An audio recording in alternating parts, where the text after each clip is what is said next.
எல்லாரும் முடிஞ்சிடுச்சின்னு சொன்ன இடத்துல இயேசு இன்னும் முடியலன்னு சொல்றாரு. யோவான் 11ஆம் அதிகாரம் 43வது வசனம் இப்படி சொல்லுது. இவைகளை சொன்ன பின்பு லாசருவே வெளியே வா என்று உரத்த சத்தமாய் கூப்பிட்டார். அது அர்த்தம் என்னன்னா, லாசரஸ் 4 நாள் கல்லறையில இருந்தான்.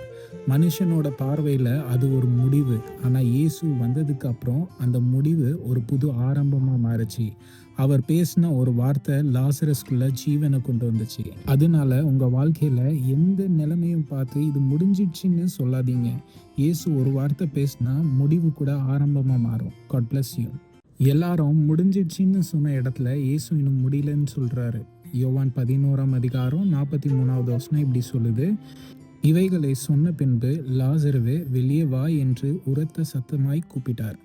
அது அர்த்தம் என்னன்னா, லாசரஸ் 4 நாள் கல்லறையில இருந்தான்.